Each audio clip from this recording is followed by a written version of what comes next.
شروع اللہ کا نام لے کر جو بڑا مہربان نہایت رحم والا ہے۔ مومنو، اگر تم میری راہ میں لڑنے اور میری خوشنودی طلب کرنے کے لیے مکے سے نکلے ہو تو میرے اور اپنے دشمنوں کو دوست نہ بناؤ۔ تم تو ان کو دوستی کے پیغام بھیجتے ہو اور وہ دین حق سے جو تمہارے پاس آیا ہے منکر ہیں،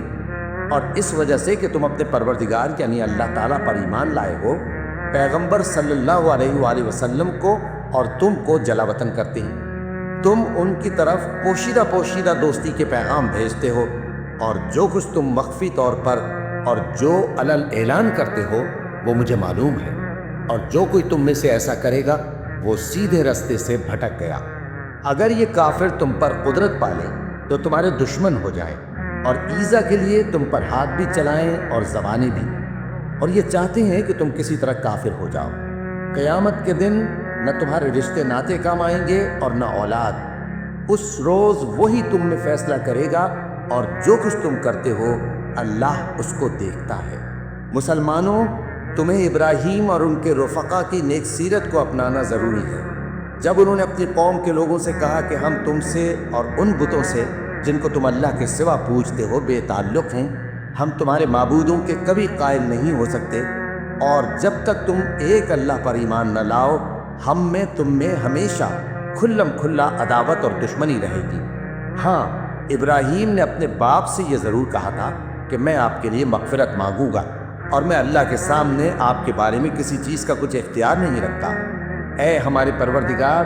تجھ ہی پر ہمارا بھروسہ ہے اور تیری ہی طرف ہم رجوع کرتے ہیں، اور تیرے ہی حضور میں ہمیں لوٹ کر آنا ہے۔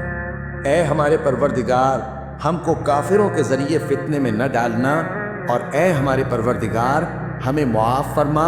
بے شک تو غالب ہے، حکمت والا ہے۔ تم مسلمانوں کو یعنی جو کوئی اللہ کے سامنے جانے اور روز آخرت کے آنے کی امید رکھتا ہو اسے ان لوگوں کی نیک سیرت اپنانی چاہیے، اور جو روگردانی کرے تو اللہ بھی بے نیاز ہے، لائق حمد و ثنا ہے۔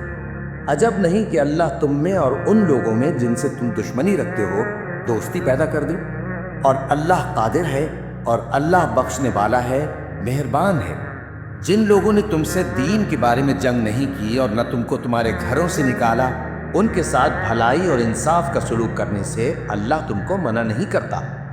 اللہ تو انصاف کرنے والوں کو دوست رکھتا ہے۔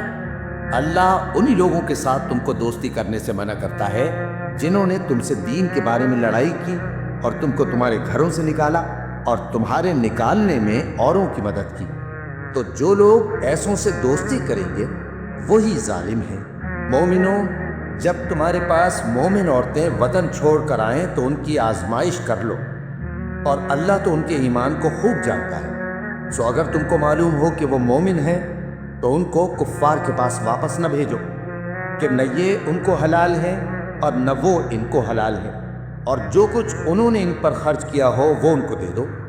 اور تم پر کچھ گناہ نہیں کہ ان عورتوں کو مہر دے کر ان سے نکاح کر لو،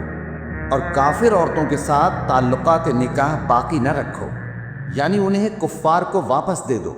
اور جو کچھ تم نے ان پر خرچ کیا ہو تم ان سے طلب کر لو، اور جو کچھ انہوں نے اپنی عورتوں پر خرچ کیا ہو وہ تم سے طلب کر لیں۔ یہ اللہ کا حکم ہے جو تم میں فیصلہ کیے دیتا ہے،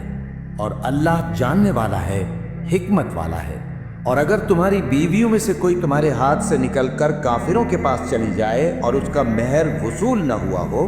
پھر تم ان سے جنگ کرو اور ان سے تم کو غنیمت ہاتھ لگے تو جن کی بیویاں چلی گئی ہیں ان کو اس مال میں سے اتنا دے دو جتنا انہوں نے خرچ کیا تھا، اور اللہ سے جس پر تم ایمان لائے ہو ڈرتے رہو۔ اے پیغمبر صلی اللہ علیہ وآلہ وسلم، جب تمہارے پاس مومن عورتیں اس بات پر بیعت کرنے کو آئیں کہ نہ تو اللہ کے ساتھ شرک کریں گی، نہ چوری کریں گی، نہ بدکاری کریں گی، نہ اپنی اولاد کو قتل کریں گی، نہ اپنے ہاتھ پاؤں کے درمیان کوئی بہتان باندھ لائیں گی، اور نہ نیک کاموں میں تمہاری نافرمانی کریں گی، تو ان سے بیعت لے لو اور ان کے لیے اللہ سے بخشش مانگو، بے شک اللہ بخشنے والا ہے، مہربان ہے۔ مومنوں، ان لوگوں سے جن پر اللہ غصے ہوا ہے دوستی نہ کرو، کیونکہ جس طرح کافروں کو مردوں کے جی اٹھنے کی امید نہیں، اسی طرح ان لوگوں کو بھی آخرت کے آنے کی امید نہیں۔